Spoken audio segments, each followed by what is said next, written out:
নমস্কার সমস্ত দর্শক বন্ধুকে সমস্যা এবং সমাধান এই অনুষ্ঠানে স্বাগত।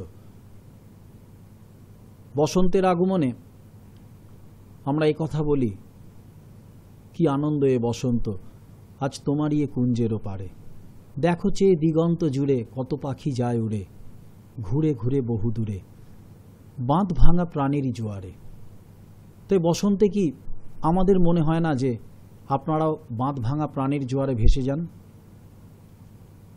সে কারণেই আপনারা যাতে আরও অনাবিল অপত্য সুখের ভেসে যেতে পারেন, সে কারণেই সমস্ত হতাশ রিক্ত মানুষদের সেই হতাশা থেকে বের করে আনার জন্যই আমাদের এই অনুষ্ঠান। তবে আজকের অনুষ্ঠান শিবরাত্রি উপলক্ষে একটি বিশেষ অনুষ্ঠান। ভগবান শিব হলেন শুদ্ধ সনাতন পরম ব্রহ্মা। তিনি অল্পে সন্তুষ্ট হয়ে মানুষের সমস্ত কামনা বাসনা পূর্ণ করেন, তাই তো তার আরেক নাম আশুতোষ। আর শুধু মানুষ বা দেবতারা নন, অসুররা পর্যন্ত তার উপাসনা করে আসেন। ঋদ্ধি সিদ্ধি যশের জন্য শৈব সাধনা একান্তভাবে প্রয়োজন। আর এ কথা আমরা জানি যে মাতৃত্ব লাভের একমাত্র উপায় হল শৈব সাধনা। সুতরাং ভগবান শিবের অভয় চরণে প্রণাম জানিয়ে শিবরাত্রি উপলক্ষে আজকের এই বিশেষ অনুষ্ঠান আপনাদের কথা মতো আমরা শুরু করছি। এবং বিগত দিনে শিবরাত্রির মতো পুণ্যতিথির ওপর যিনি আলোকপাত করেছিলেন, তিনি জ্যোতিষ জগতের এক আলোকময় ব্যক্তিত্ব। সংখ্যাতত্ত্ব, বাস্তুশাস্ত্র এবং সনাতন জ্যোতিষের ওপর যিনি যথেষ্ট পাণ্ডিত্যের ছোঁয়া রাখেন, আগামী কিছুক্ষণও তার প্রতিফলন আমরা শুনতে পাব। সেই ব্যক্তিত্ব হলেন বাবা শ্রী দেবদাসজি মহারাজ। আমরা অদৃষ্টকে জানব, আমরা ভবিতব্যকে জানব, এবং সেটা জানতে গেলে বাবা শ্রী দেবদাসজি মহারাজের মতো একজন বিরল জ্যোতিষ গবেষক, শৈব সাধকের মুখ থেকে যখন আমরা জানতে পারি, তখন মনে হয় যে সত্যি সত্যি জীবনের অভিমুখটাই তিনি বদলে দিতে পারেন। সমস্ত নেতিবাচক দিকগুলোকে ঝেড়ে ফেলে আমরা কিভাবে সঠিক পদক্ষেপ, কিভাবে ইতিবাচক দিকগুলো নিয়ে ভগবানের সেবায় নিজেদের নিয়োজিত করতে পারব, তার উপরও আমরা আলোকপাত শুনি প্রতিটি কার্যক্রমে। আজ আমরা শিবরাত্রি উপলক্ষে আরও কিছু মাহাত্ম্য শুনব, কারণ পুণ্যতিথিতে আমরা সবাই চাই নিজেদের আরও পবিত্র করে তুলতে, আর সেই জন্যই পুণ্যতিথির এত সমাদর। আসুন বাবা শ্রী দেবদাসজি মহারাজকে স্টুডিওতে স্বাগত জানাই। আগামী কিছুক্ষণ শুনে নিন তার শ্রীমুখ থেকে তার সাধন জীবনের দিব্য উপলব্ধি। হরি ওং নমঃ শিবায়, হরি ওং নমঃ শিবায়, হরি ওং নমঃ শিবায়। ওং শ্রী মহাকাল রুদ্রদেবায় নমঃ, ওং শ্রী মহাকাল ভৈরব দেবায় নমঃ, ওং শ্রী মহাকাল রুদ্র উমানন্দ দেবায় নমঃ, ওং শ্রী মহাকাল রুদ্র কালাগ্নি রুদ্র দেবায় নমঃ, ওং শ্রী মহাকাল রুদ্র বটুক ভৈরব দেবায় নমঃ, ওং শ্রী মহাকাল রুদ্র কাশীনাথ দেবায় নমঃ, ওং শ্রী মহাকাল রুদ্র অমরনাথ দেবায় নমঃ, ওং শ্রী মহাকাল রুদ্র নটরাজ দেবায় নমঃ, ওং শ্রী মহাকাল রুদ্র আশুতোষ দেবায় নমঃ, ওং শ্রী মহাকাল রুদ্র নীলকণ্ঠ দেবায় নমঃ, ওং শ্রী মহাকাল রুদ্র মৃত্যুঞ্জয় দেবায় নমঃ, ওং শ্রী মহাকাল রুদ্র মহামৃত্যুঞ্জয় দেবায় নমঃ। হরি ওং নমঃ শিবায়, হরি ওং নমঃ শিবায়, হরি ওং নমঃ শিবায়। ভক্তগণ, বলছিলাম এই পুণ্যতিথি শিবরাত্রি, এই দিনটিতে যারা শৈব ব্রত পালন করবে এবং যারা শুধুমাত্র ভগবান শিবের অভিষেক করাবে, তারা দিনটি কিভাবে পালন করবে। এই দিনে উপাসনায় তোমরা ভগবানের কাছাকাছি যেতে পারবে, ভগবানের পবিত্র আশীর্বাদ লাভ করতে পারবে এবং তোমাদের জীবনে সমস্যাগুলোকে অনায়াস সমাধান করতে পারবে। এবং সমস্ত গ্রহ উপাচারের জন্য, সমস্ত গ্রহ প্রতিকারের জন্য এই সময় অত্যন্ত শুভ, এই শিবরাত্রি থেকে অক্ষয় তৃতীয়া পর্যন্ত। তোমরা দিনটিকে কিভাবে পালন করবে? সকালে তোমরা যে ঘুম থেকে উঠবে, উঠে প্রথমে বিছানাতে বসে তোমরা পৃথ্বী প্রণাম মন্ত্র 3 বার জপ করবে। সকালে ঘুম থেকে উঠে মাটিতে পা ফেলার আগে তোমরা প্রত্যেকে পৃথ্বী প্রণাম মন্ত্র 3 বার জপ করবে। তার আগে নিজ নিজ গুরু মন্ত্র যদি কিছু থাকে, যদি তোমরা দীক্ষা নিয়ে থাকো তাহলে সেটি জপ করবে। আর যারা দীক্ষা নাওনি, এই দিন দীক্ষা লাভের জন্য অত্যন্ত শুভ দিন। যারা দীক্ষা নিতে চাও তারা দীক্ষা নেবার জন্য যোগাযোগ করতে পারবে। তোমরা প্রথমে বিছানা থেকে মাটিতে পা ফেলার আগে পৃথ্বী প্রণাম মন্ত্রটি জপ করবে। সমুদ্র মেখলে দেবী, পর্বত স্তন মণ্ডলে, বিষ্ণু পত্নী নমস্তভ্যং, পাদস্পর্শং ক্ষমস্ব মে। যারা শুধুমাত্র ভগবান শিবকে অভিষেক করাবে তারাই মন্ত্রটা জপ করবে। করে তোমরা মায়েরা বাম পা মাটিতে ফেলে আর বাবারা বা পুরুষরা ডান পা মাটিতে ফেলে দিনটা শুরু করবে। আর যারা শৈবব্রত পালন করবে, শৈবব্রত, তারা কোনো মন্ত্র জপ না করে প্রথমেই ঘুম থেকে উঠে মায়েরা বাম পা আর বাবারা ডান পা মাটিতে ফেলে দিনটা শুরু করে তোমরা টয়লেট বাথরুম করে মৌন থেকে কথা না বলে আগে স্নান করে নেবে। একে বলে মৌনী স্নান, একে বলে মৌনী স্নান। তোমরা মৌনী স্নান করবে। তোমরা লিখে নাও যে যারা তোমরা শৈবব্রত পালন করবে তোমরা মৌনী স্নান করবে। মৌনী স্নান করে তোমরা বাবারা কি করবে? বাবারা অবশ্যভাবেই সাদা বা হলুদ পোশাক পরবে। তোমরা যারা ছেলেরা আছো তোমরা চোস্তা পাঞ্জাবি পরতে পারো, তোমরা ধুতি পরতে পারো, তোমরা কুর্তা পরতে পারো, প্যান্ট শার্টও পরতে পারো। কিন্তু হলুদ বা সাদাটা যদি শরীরে থাকে তো তা খুবই এই ব্রত পালনের জন্য শুভ হবে। কেমন? তোমরা শৈবব্রত পালন করো বা শুধুমাত্র ভগবান শিবের পূজা বা অভিষেক করো, তোমরা অবশ্যভাবেই সাদা বা হলুদ পোশাক পরবে। আর মায়েরা কি করবে? তোমরা অবশ্যভাবেই সাদা লাল পোশাক পরবে। সাদা থাকবে, তার সাথে লাল যেন থাকে। তোমরা সাদা লাল পোশাক তোমরা অবশ্যভাবে পরবে। হলুদ থাকলেও শুভ, কিন্তু সাদা লালটা যেন মায়েদের জন্য অবশ্যই থাকে। এবারে কি করতে হবে? খিদে পেয়ে যাবে তো না, খাওয়া যাবে না। যারা অভিষেক করাবে তারা জল ঢালবার পরেই খাবে। আর যারা শৈবব্রত পালন করবে তাদের আজকের দিনে কোনো খাওয়া দাওয়া নেই। কেননা আজকের দিনটা শুধুমাত্র ভগবান শিবের জন্য। তাকে তুমি দেহ মন আজকে সমর্পণ করবে।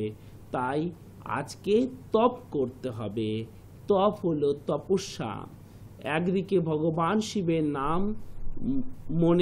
মুখে জপতে থাকবে, আর আরেক দিকে তপস্যা করতে হবে, তপ করতে হবে, কারণ জীবনের সমস্যাগুলোকে সমাধান করবার জন্য। তোমরা প্রতিদিনই আমরা কারো না কারোর জন্য উৎসর্গ করি। না, চলো আজকে বিয়ে বাড়ি, সেখানে যেতে হবে, আজকে নিউ ইয়ার, আজকে পিকনিক, কালকে বার্থডে। এভাবে আমরা কতগুলো দিনই জীবনে কত কারোর জন্য সারা বছর উৎসর্গ করি। কিন্তু আমরা ভগবানের জন্য উৎসর্গ করতে আমাদের বড্ড কষ্ট। ভগবানের জন্য আমরা উৎসর্গ করতে চাই না, অযথা মনে হয়। হ্যাঁ, এমনকি যখন বিবাহ করেছো সেদিনটা পর্যন্ত অফিস 3 দিন ছুটি নিয়েছো, 4 দিন ছুটি নিয়েছো। বিয়ের দিন তো না খেয়েছিলে, তখন বিয়ের জন্য থেকেছো, অর্থাৎ স্ত্রী বা স্বামীর জন্য।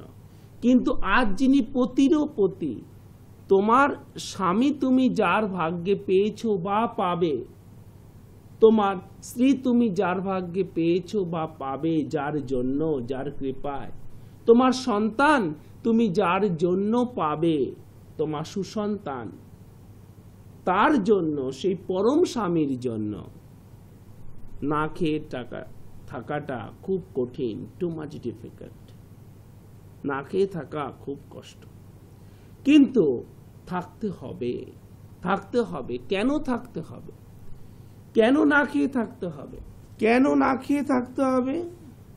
তার কারণ এখানে শিব মহাপুরাণে বলেছে যে ন স্নানেন ন বস্ত্রেন ন ধূপেন ন চর্চায়া তুষ্যামি ন তথা পুষ্পে যথা তত্রোপ বাসত। এই শিববাক্যমে একথা বলা হয়েছে। শিববাক্যমে একথা বলা হয়েছে। কি বলা হয়েছে? ন স্নানেন ন বস্ত্রেন ন ধূপেন ন চর্চায়া তুষ্যামি ন তথা পুষ্পৌ যথা তত্রোপবাসত। এটি শিববাক্যমে বলা হয়েছে, যার বাংলা মানে করলে এই পাচ্ছে যে শিবরাত্রিতে উপবাসই প্রধান কাজ বা প্রধান শর্ত। স্নান, বস্ত্র, ধূপ ও পুষ্প ইত্যাদি দ্বারা অর্চনা করলে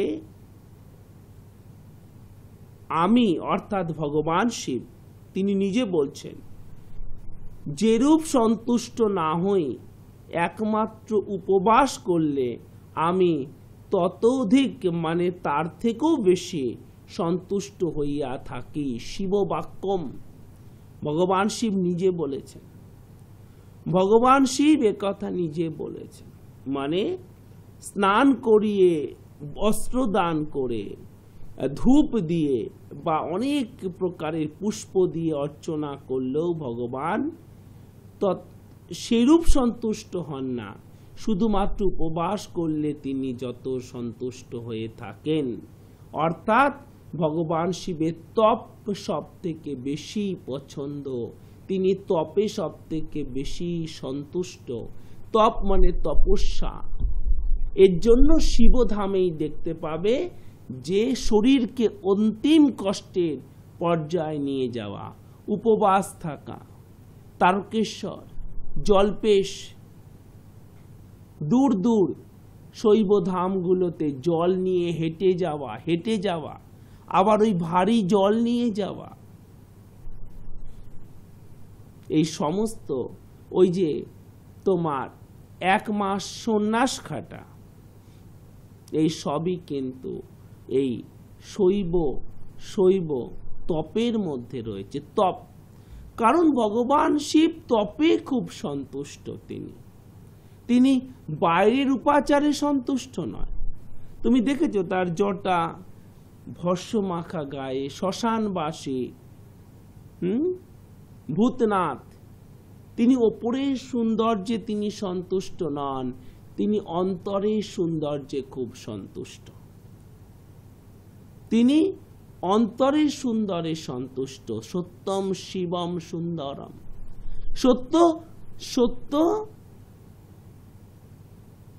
সত্য দ্বারা তিনি মনকে পূর্ণ রাখতে বলেছেন। সত্য শিব আর শিবই সুন্দর, শিবই সত্য, সত্যই সুন্দর, সুন্দরই শিব, সত্যম শিবম সুন্দরম। শুধু বাইরে থেকে আমি অনেক কিছু করলাম আর ভগবানের স্থান আমি মনে দিলাম না। ভগবান তপে সন্তুষ্ট, ব্যাস, ভগবান শিব তপেই সন্তুষ্ট, তপ, তিনি তপস্যাতেই সন্তুষ্ট। তিনি বলেননি আমাকে 2 কেজি সোনা দে তুই, একবারও বলেননি। তিনি তপে সন্তুষ্ট, তপ। ভগবান শিবধামে যাবে আর তুমি তপ করবে না, তো শিবধামের পুণ্য কি করে পাবে?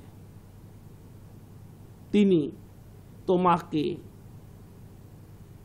মনের মতো স্বামী দেবেন, তিনি তোমাকে মনের মতো পুত্র দেবেন, তিনি তোমাকে মনের মতো স্ত্রী দেবেন, তিনি তোমাকে মনের মতো কন্যা দেবেন। ভগবান শিব ধ্বংসের দেবতা, তিনি সৃষ্টির দেবতা, সৃষ্টি তার মধ্যে নিহিত।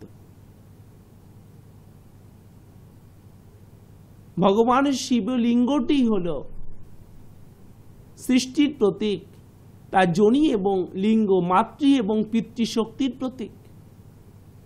ওই যে পিনাক আর লিঙ্গ, তার এই লিঙ্গ রূপই হলো যোনি মধ্যে লিঙ্গ, তিনি সৃষ্টিরই প্রতীক। যোনি বিহিত কেউ এই পৃথিবীতে আসেনি, কেউ নয়।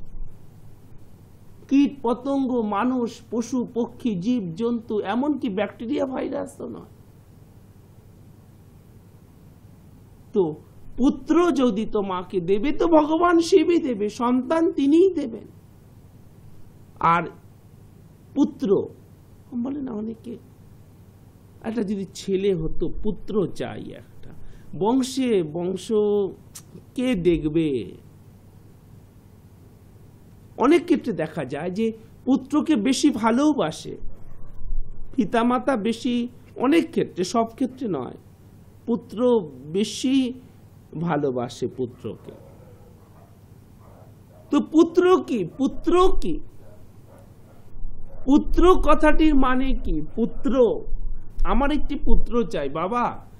আমি এসেছিলাম তখন নিঃসন্তান ছিলাম, তারপরে আপনার কাছে এসেছিলাম, আপনি ভগবান শিবের সাধনা দিয়েছিলেন, এই রুদ্রাক্ষ দিয়েছিলেন, এই উমানন্দ শিব দিয়েছিলেন, এই আপনি ত্রিশূল দিয়েছিলেন, একটা কন্যা সন্তান পেয়েছি বাবা। তারপরে আর অনেকদিন আসা হয়নি, আমরা ইলাহাবাদ চলে গেছিলাম, তারপরে একটা মিসক্যারেজ হয়ে গেছে মাঝখানে, এখন বয়সও হয়ে গেছে বাবা, একটা পুত্র সন্তান চাই। কি চাই? পুত্র সন্তান। পুত্র কি? তুমি যে মা হতে চলেছো, তুমি যে বাবা হতে চলেছো, তুমি মা বাবা হয়েই গেছো।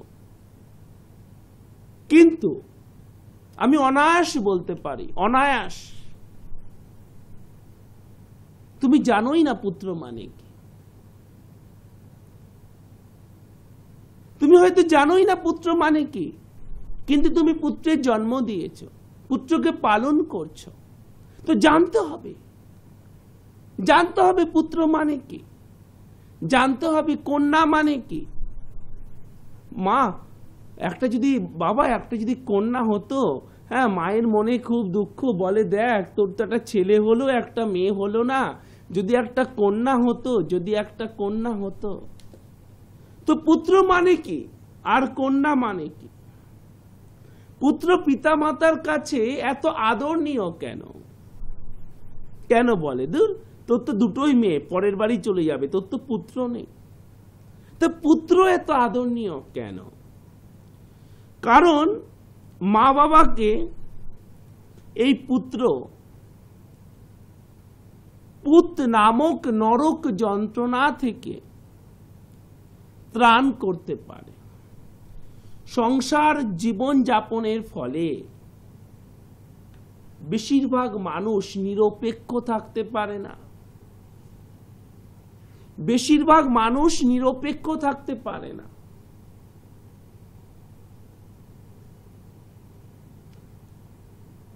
এবং অনেক ভুল হয়ে যায় জীবনে, অনেক ভুল হয়ে যায়। তখন এই ভুলের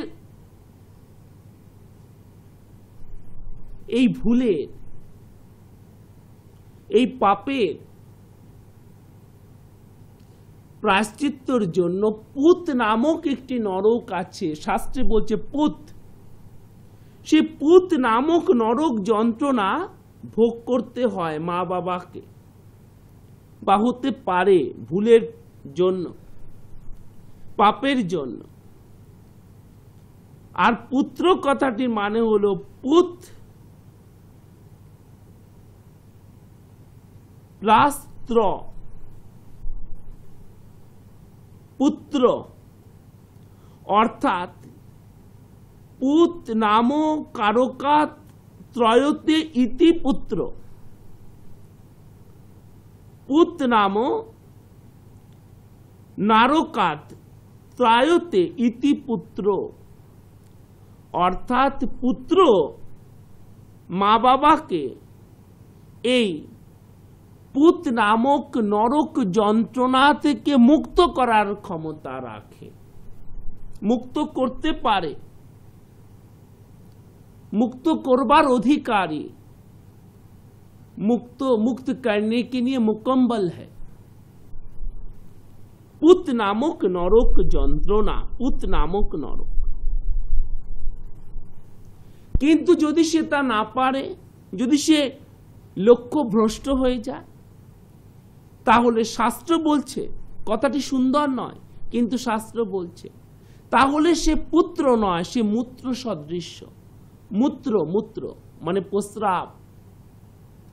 মানুষ জীবনে একটা পুত্রকে যদি প্রসব করে, যদি একটা পুত্রকেও সে জন্ম দেয়, সে আজীবন মনে রাখে।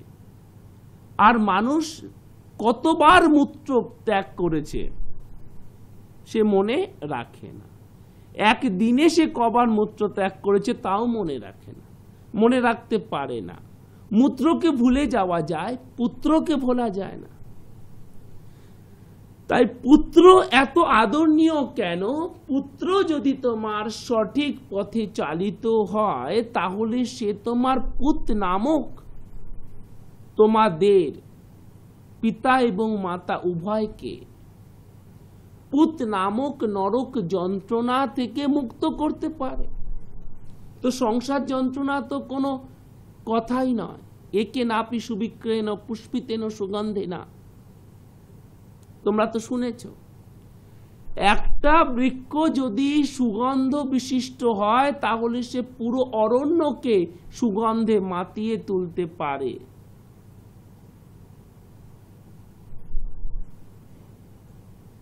अगर एक पेड़ भी खुशबूदार हो तो वो पूरा वर्षा वन को खुशबू से भर सकते हैं। আর একটা যদি দুর্গন্ধযুক্ত বৃক্ষ হয়, সে পুরো বর্ষাবনকেই দুর্গন্ধে ভরিয়ে তুলতে পারে। তো পুত্র, এই যে সুপুত্র, পুত্র পুত নামক নরক যন্ত্রণা থেকে তোমাকে উদ্ধার করতে পারে। আর সংসার যন্ত্রণা তো উদ্ধার করতেই পারে। তোমার সব অভাব, সব সমস্যা ভগবান শিবের কৃপায়, তার আশীর্বাদে এমন পুত্র লাভ করবে যে তোমার সমস্ত অভাব, দুঃখ, যন্ত্রণা, লাঞ্ছনা, উপেক্ষা সব কিছু দূর করে দেবে। কিন্তু ওই ভগবান শিবের আশীর্বাদ চাই। ভগবান শিবের আশীর্বাদ ছাড়া সুপুত্র, সুকন্যা লাভ করা যায় না। কন্যা শব্দের অর্থ কি? বড় তো কন্যা শব্দের অর্থ কি? পুত্র তো তোমাকে বললাম, মানুষ জানেই না। কিন্তু পুত্র কন্যা পিতা মাতা হলে এবার জেনে নাও, এবার জেনে নাও, এবার জানতে হবে। জানো না তো কি হয়েছে? মানুষ তো সবকিছু প্রথম জানে একবার, এবার জেনে না। তাই সুপুত্র পাওয়ার জন্য তোমাকে এই ভগবানের সাধনা করতে হবে, সুকন্যা পাওয়ার জন্য ভগবানের সাধনা করতে হবে। বিবাহ যাদের আটকে আছে, অনুরাযোগ, বিয়ে হয় না, সব হয়, বাড়িতে কোনো শুভ কাজ হয় না, বিয়ে হয় না। মেয়ে শিক্ষিত, মেয়ে শিক্ষিতা, মেয়ে চাকুরি করে, মেয়ে এলএলবি, মেয়ে বিএড, মেয়ে টিচার, মেয়ে লেকচারার, মেয়ে সায়েন্টিস্ট, মেয়ে পিএইচডি করেছে, স্কলারশিপ পেয়েছে, সবই ঠিক আছে। একটাই বেঠিক, একটা কি বেঠিক? বিয়ে হয় না। তো বিয়ে যদি না হয় তো সেজন্য কি আছে? অনুরাযোগ। বিয়ে না হবার কারণ হলো অনুরাযোগ, সপ্তমে শনি, লগ্নে শনি, মাঙ্গলিক দোষ, বিবাহের পর অশান্তি, বিবাহ ভেঙে যাওয়া।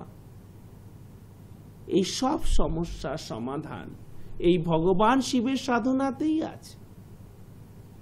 এই সব সমস্যার সমাধান ভগবান শিবের সাধনাতেই আছে।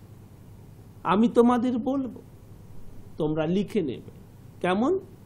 দর্শক বন্ধুরা, আমরা শুনছি শিবরাত্রির মাহাত্ম্য, এই পুণ্যতিথির উপর মাহাত্ম্য নিয়ে আলোচনা আরও আমরা শুনব। কিন্তু তার আগে আপনাদের জানিয়ে রাখি যে এই ব্যক্তিত্বের সঙ্গে আপনারা কোথায় যোগাযোগ করতে পারবেন। পশ্চিমবাংলার 4টি ঠিকানায় আপনারা ওনার সঙ্গে যোগাযোগ করতে পারেন। আগে ফোন নাম্বার দুটো আপনারা স্মরণে রাখুন, 9830156738 এবং 9831950049। পশ্চিমবাংলার উত্তরবঙ্গে একটি এবং দক্ষিণবঙ্গের 3টি ঠিকানা। দক্ষিণবঙ্গের 3টি ঠিকানা হলো এইরকম: শিবকৃষ্ণ গুরুকুল, 130 নেহেরু নগর, পোস্ট অফিস মাহেশ, শ্রীরামপুর, জেলা হুগলি, পিন নাম্বার 712-202। আরও একবার বলছি, শিবকৃষ্ণ গুরুকুল, 130 নেহেরু নগর, পোস্ট অফিস মাহেশ, শ্রীরামপুর, জেলা হুগলি, পিন নাম্বার 712-202 এবং বাস স্টপেজ মাসির বাড়ি। আপনারা যারা চিঠি পাঠান আপনাদের বিভিন্ন সমস্যার কথা জানিয়ে, চিঠি পাঠানোর একমাত্র ঠিকানাও কিন্তু শিবকৃষ্ণ গুরুকুল আশ্রম। দ্বিতীয় ঠিকানাটি হলো সল্টলেকে good luck point, BD 390, sector 1, Salt Lake. VIP sweets নামক একটি মিষ্টির দোকান, তার ঠিক উল্টো দিকে ওনার চেম্বার। আরও একবার বলছি, BD 390, good luck point, sector 1, Salt Lake, Kolkata 64। VIP sweets নামক একটি মিষ্টির দোকান, ঠিক তার উল্টো দিকে ওনার চেম্বার। তৃতীয় চেম্বারটি হলো বাঁশদ্রোণীতে, নেতাজি নগর বাস স্টপেজে এসে আপনারা যে কোনো যানবাহনে চলে আসুন জয়শ্রী কালীতলাতে। জয়শ্রী কালীতলায় এসে দেখুন নাইস টুডে নামক একটি বিউটি পার্লার, ঠিক তার উল্টো দিকে 147 শরৎপল্লী রাগেশ্রী অ্যাপার্টমেন্টেই ওনার চেম্বার। সুতরাং দক্ষিণবঙ্গের এই 3টি চেম্বার আপনাদের বললাম, এবং উত্তরবঙ্গে উনি একটি চেম্বারই বসেন, সেটি হলো শিলিগুড়িতে। ঠিকানাটি এইরকম: প্রয়াস অ্যাপার্টমেন্ট, 3 নম্বর বাঘাযতীন রোড, প্রয়াস অ্যাপার্টমেন্ট, 3 নম্বর বাঘাযতীন রোড, শিলিগুড়ি কোর্ট মোড় থেকে হাঁটা পথে ঠিক 3 মিনিট, রবীন্দ্র মঞ্চের বিপরীতে। আর ফোন নাম্বার আপনারা আরও একবার স্মরণে রাখবেন, 9830156738 এবং 9831950049। শিবরাত্রি উপলক্ষে মহারাজের যে বিশেষ কয়েকটি কার্যক্রম, সেগুলো কখন কোন চ্যানেলে প্রদর্শিত হবে আপনারা এই দুটো নাম্বারে ফোন করে জেনে নিন, এবং ওনার সঙ্গে যোগাযোগ করার জন্য কখন কোথায় কিভাবে আপনারা যেতে পারবেন তার জন্য এই ফোন নাম্বার দুটো আপনারা স্মরণে রাখুন। আপনাদের আরও একবার জানিয়ে রাখি যে আগামী 17ই ফাল্গুন 1417 এবং ইংরাজি ক্যালেন্ডার অনুযায়ী 2 মার্চ 2011 এই দিনটি শিবরাত্রির মতো পুণ্যতিথি, এবং আপনারা যারা জীবনে তীব্র জটিল সমস্যায় জর্জরিত আছেন তাদের চিরস্থায়ী যদি প্রতিকার চান, তাহলে শিবরাত্রি থেকে অক্ষয় তৃতীয়া এই পরিসরে আপনারা গ্রহ প্রতিকারের সমস্ত ব্যবস্থা করলে অবশ্যই ভীষণভাবে সুফল পাবেন। যারা তীব্র এবং জটিল সমস্যায় জর্জরিত আছেন, তারা যদি চিরস্থায়ী প্রতিকার চান তাহলে এই পরিসরটা মনে রাখবেন শিবরাত্রির মতো পুণ্যতিথি থেকে অক্ষয় তৃতীয়া। আর আপনারা যারা অপেক্ষা করে আছেন যে আপনাদের চিঠি, যে চিঠির উত্তর আমরা মহারাজের শ্রীমুখ থেকে শুনে থাকি তার জ্যোতিষ বিশ্লেষণের মাধ্যমে, সেটাও যদি এই স্বল্প পরিসরের সময় হয় আমরা অবশ্যই শুনে নেব। তার আগে শিবরাত্রি সম্পর্কে আরও দু একটি কথা মহারাজের শ্রীমুখ থেকে আমরা ইত্যবসরে শুনে নিই। এবং আপনাদের আরও একটা কথা জানিয়ে রাখি যে প্রতি বছরের মতো এবছরও মহারাজের নিজস্ব আশ্রমে শিবরাত্রি উপলক্ষে যে উৎসবের আয়োজন হয় তা কিন্তু হবে, এবং সমস্ত দর্শক বন্ধুদের এই অনুষ্ঠানে শুভানুধ্যায়ীদের আগাম আমন্ত্রণ আমরা জানিয়ে রাখলাম। আগামী 2রা মার্চ 2011 শিবরাত্রি উপলক্ষে আপনারা তা আগের দিন থেকেই চলে আসবেন মহারাজের নিজস্ব আশ্রমে। দূর দূরান্ত থেকে যেভাবে প্রচুর ভক্ত সমাগম হয় এই দিনটিতে প্রতি বছরের মতো, সেই দিন থাকবে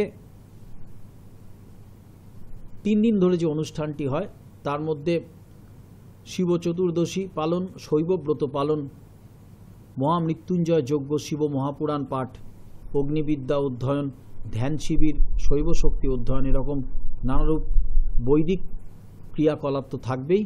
এছাড়াও জানিয়ে দিই যে যারা দেহ মনের পবিত্রতা চান তাদের জন্য অবশ্যই মহারাজ দীক্ষারও আয়োজন করেছেন। যারা দীক্ষিত হতে চান এই ধর্মগুরু শৈব সাধকের কাছে তারা নির্দ্বিধায় চলে আসতে পারেন শিবকৃষ্ণ গুরুকুল 130 নেহেরুনগর, পোস্ট অফিস মাহেশ, শ্রীরামপুর, জেলা হুগলি, এই ঠিকানাতে। আসুন আমরা আগামী কিছুক্ষণ আরও শিবরাত্রি নিয়ে মহারাজের মুখ থেকে 2-4 কথা ধর্মীয় এবং প্রাঞ্জল কথা শুনে নিই। এবারে বলি তোমাদের যে প্রথম প্রহরে তোমরা কিভাবে জল ঢালবে। তোমরা অভিষেক করাবে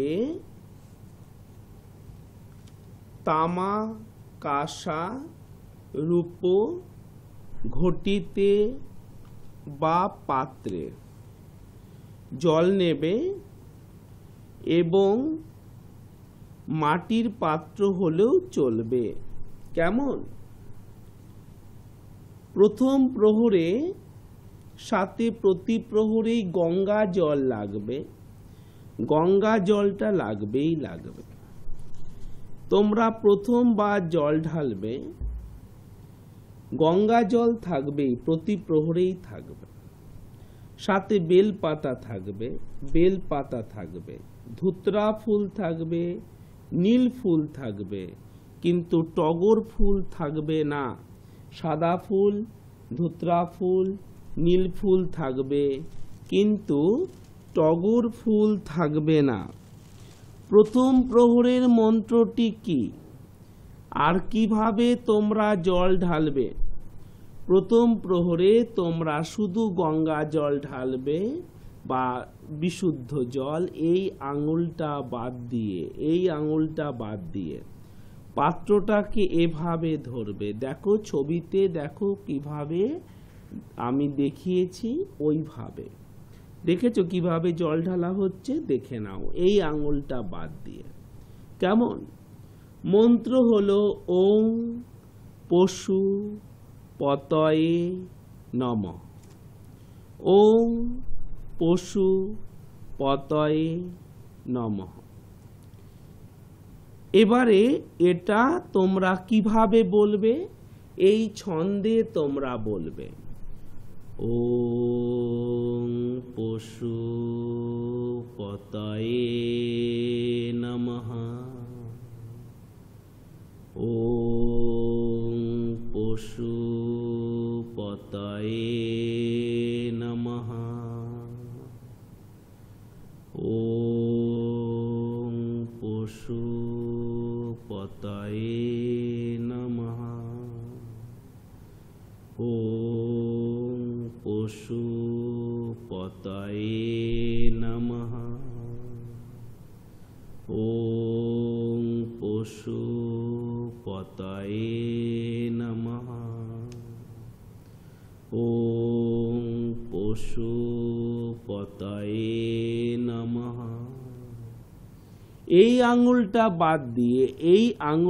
বাদ দিয়ে দেহ মন ভগবানের প্রতি সমর্পিত করে তোমরা জল ঢালবে এবং বেল পাতা দেবে এবং তোমরা ধুতরা ফুল বা নীল ফুল তোমরা দেবে। এইভাবে প্রথম প্রহরে জল ঢালবে। কেমন? সাথে সুগন্ধি তেল দিতে পারবে। সুগন্ধি তেল তোমরা দিতে পারবে। কেমন? ডাবের জল দিতে পারবে। ডাবের জল দিতে পারবে প্রথম প্রহরে। এই দিন তোমরা কোনো প্রকার চেঁচামেচি, কোনো প্রকার হিংসা, ক্রোধ করা, যৌনতা করা, আমিষ আহার বা আহার না করাই ভালো, আমিষ আহার একেবারেই করবে না। তাহলে ব্রতর ফল থেকে তুমি বঞ্চিত হবে। তাহলে ব্রতর ফল থেকে বঞ্চিত হবে। এই শিব মহাপুরাণে এই ব্রত কথা এমন এক কাহিনী আছে, আমি তোমাদের বলবো।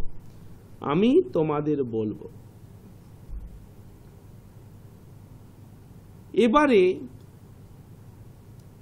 কি করতে হবে? জলটা কি এরকম ভাবে ঢালবে, এরকম খালি মাথায়?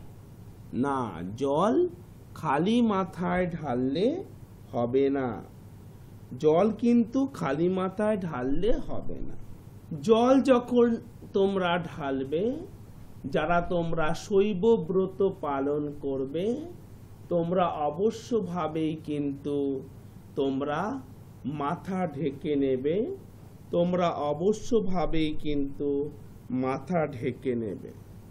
তোমরা যারা শৈব ব্রত পালন করবে, তোমরা অবশ্যভাবেই কিন্তু মাথা ঢেকে নেবে।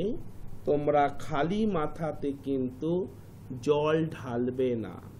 শৈব ব্রত যারা পালন করবে, মায়েরা বা বাবারা, তোমরা কিন্তু মাথা ঢেকে নেবে। কেমন? এবং ভগবান শিবকে প্রদক্ষিণ করবে। শুধু জল ঢাললেই কিন্তু কাজটা হয়ে গেল না। ভগবান শিবকে প্রদক্ষিণ করতে হয় এবং ভগবান শিবকে কোন দিক থেকে কোন দিকে প্রদক্ষিণ করতে হবে সেটাও আমি তোমাদেরকে বলে দেব।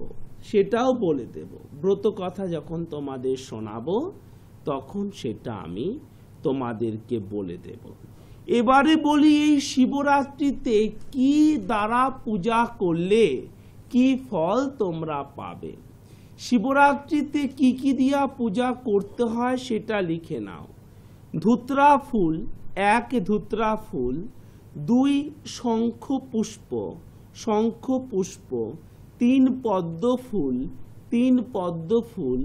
4 বেল ফুল, 5 অগস্ত্য পুষ্প বা অগস্ত্য ফুল, 6 লাল বা সাদা আকন্দ, লাল এবং সাদা আকন্দ দুটোই দেওয়া উচিত। কেমন? 8 কন্দুক পুষ্প বা কন্দুক ফুল, 9 চামেলি ফুল, 10 অতসী ফুল,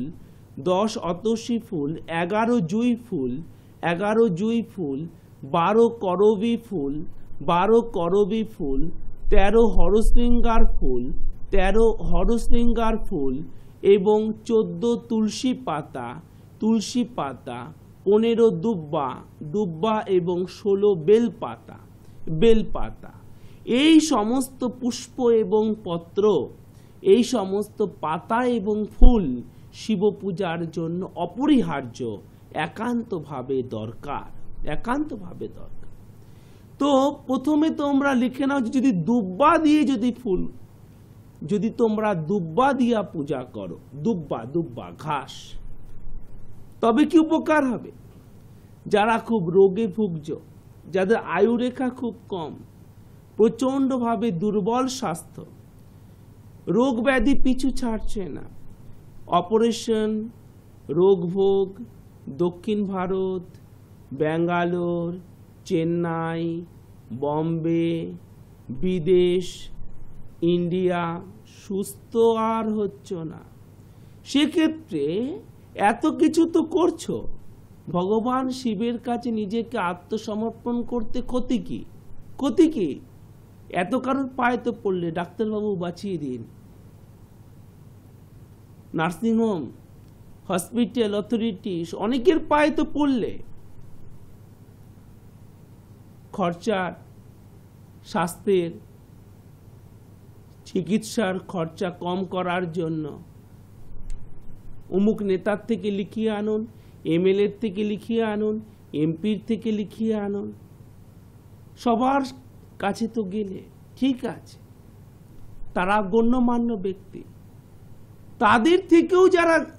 তাদের থেকেও যিনি সর্বেসর্বা, যিনি সবাইকে যিনি পরিচালনা করে থাকেন, একবার ভগবান শিবের পায়ে নিজেকে আত্মনিবেদন করে দেখো না।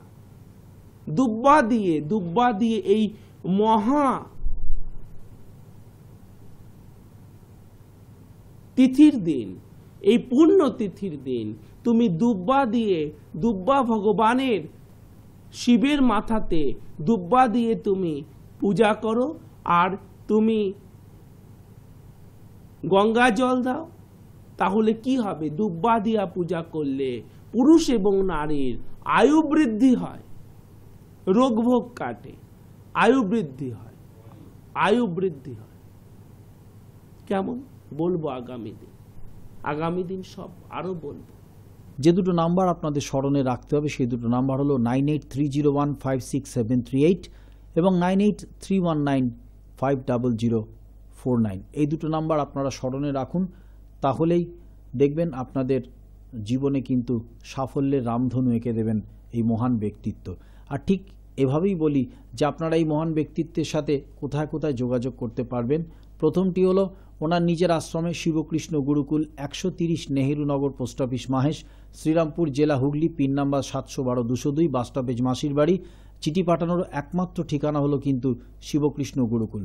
আরও একটি ঠিকানা কলকাতা সল্ট লেকে, Goodluck point, BD 390, sector 1, salt lake, Kolkata 64, bus stoppage BD, United bank of ইন্ডিয়ার পাশের গলি দিয়ে গিয়ে ভিআইপি সুইটস নামক একটি মিষ্টির দোকান, ঠিক তার উল্টো দিকেই ওনার চেম্বার।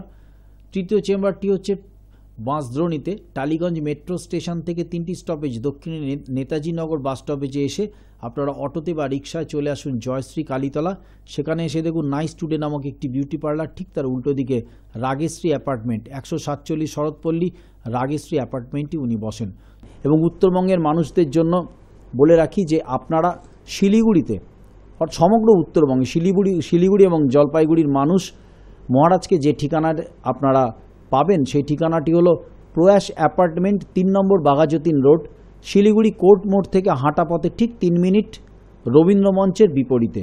আরও একবার বলছি, প্রয়াস অ্যাপার্টমেন্ট, 3 নম্বর বাঘাযতীন রোড, শিলিগুড়ি কোর্ট মোড় থেকে হাঁটা পথে ঠিক 3 মিনিট, রবীন্দ্র মঞ্চের বিপরীতে। এবং সেখানেও যে দুটি নাম্বার আপনাদের স্মরণে রাখতে হবে, নাম্বার দুটি হলো 989733175546, আরও একবার বলছি 9733175546, এবং আরও একটি নাম্বার 0353652827, 0353652827।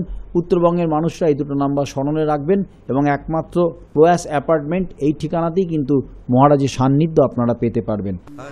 দর্শক বন্ধুরা, আমরা আরও শুনব শিবরাত্রির মাহাত্ম্যের কথা, শৈব কীভাবে লাভ সম্ভব এই নিয়ে বাবা শ্রী দেবদাসজি মহারাজের শ্রীমুখ থেকে আরও দীর্ঘ আলোচনা। আজকের মতো বিদায় নেব সময়ের স্বল্পতার জন্য। ততক্ষণের জন্য ভালো থাকবেন, সুস্থ থাকবেন,